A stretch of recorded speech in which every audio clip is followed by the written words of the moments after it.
नीतीश कुमार की तायीद से, कुमारास्वामी के एमपीज की तायीद से और अजीत पवार के एमपी की तायीद से एक ऐसा काला कानून बनाया जो हमारे मुल्क के आइन की चैप्टर 3 के खिलाफ है।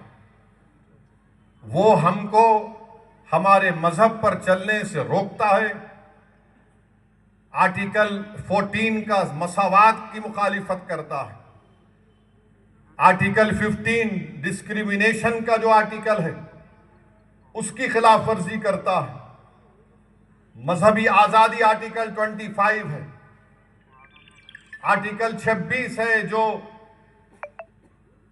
मजहबी अक़लियतों को इस बात की इजाजत देता है कि वो अपने पसंद के मजहबी इदारों को बना सके, चैरिटेबल इदारों को। इन तमाम आर्टिकल्स की खिलाफ वर्जी में नरेंद्र मोदी की सरकार ने काले कानून को बनाया है।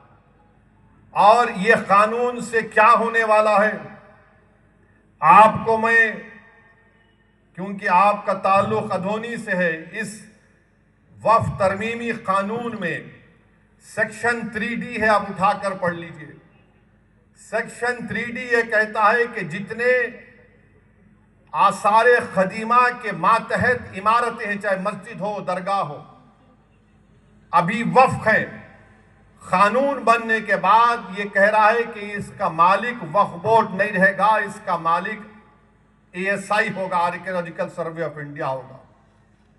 आपकी अधूनी में कलीमुल्ला मस्जिद है, दादे की मसाल की मस्जिद है, एक कमान मस्जिद है, रंगीली मस्जिद है, मलिक रहमान दरगाह है। अब ये पूरे के पूरे आर्कियोलॉजिकल सर्वे ऑफ इंडिया इसका मालिक बन गया। वक्फ नहीं, वक्फ किसका मालिक नहीं है।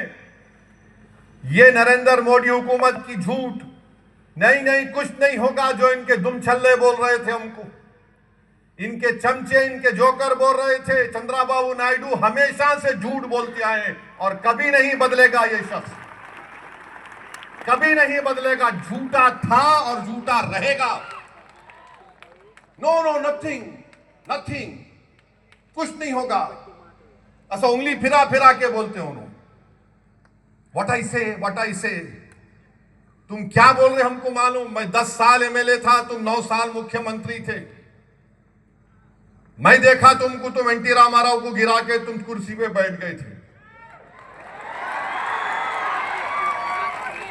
आप इन्हों हमारे को बोल रहे नहीं। अब ये बताओ, ये 4 मस्जिद, कलीमुल्ला मस्जिद, दादे की मसाल की मस्जिद, एक कमान मस्जिद, रंगीली मस्जिद, मलिक रेहान दरगाह, इस कानून के तहत अब इसका मालिक वक्फ बोर्ड नहीं है, इसका मालिक आसारे खदीमा बन चुका है। अब बताइए आप कैसे खामोश बैठेंगे हम। चंद्रबाबू नायडू आज है कल चले जाएंगे, सबको जाना है ना इस दुनिया से, कोई नहीं रहेगा। मगर इनकी बात का कौन भरोसा करेगा। सेक्शन 3D बोलो, मैं TDP के लोगों से पूछ रहा हूं। हाँ, पवन कल्याण का भी एक MP था, जनाब बालाशोरी साहब, उन्होंने भी हेल्प किए। नहीं तो उन्होंने बोलेंगे मेरे को नहीं बोले, मैं हीरो हूं, तुम हीरो है तो हम भी बड़े, सबसे बड़े सुपर हीरो हम हैं।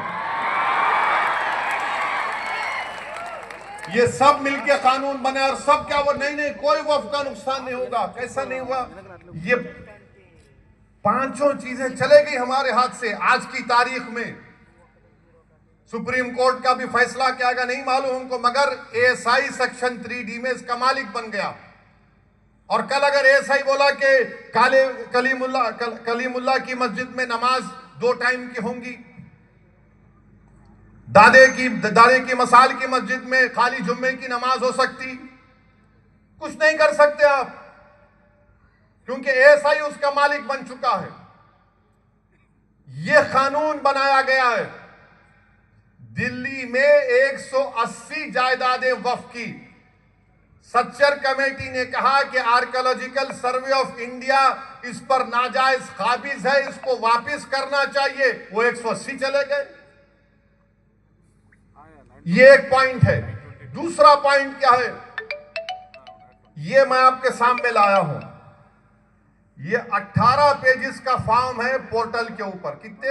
18 पेजेस, 18 पेजेस। आप देख लो लॉगिन पेज से लेके, इसमें एक एक ऐसा सवाल आपसे पूछा जा रहा है। मकसद एक ही है कि आप अपनी प्रॉपर्टी को पोर्टल पर रजिस्टर ना कराएं। नवंबर तक नहीं कराए तो कोई भी वक्फ की प्रॉपर्टी नहीं रहेगी। मिसाल के तौर पर यह आलीशान मस्जिद है, अभी हजरत बता रहे थे 300 साल पुरानी, 400 साल पुरानी है। इसमें पूछा गया कि इसको कब बनाया गया था, एग्जैक्ट डेट बताओ आप। मेरे पास तो इल्म जफर नहीं है, शायद लौबाली साहब किबला के ये पहुंचे हुए बुजुर्ग होंगे, साहिब मजार के पास जाके पूछे तो उन्होंने बोल सकते होंगे, मेरे को तो नहीं मालूम।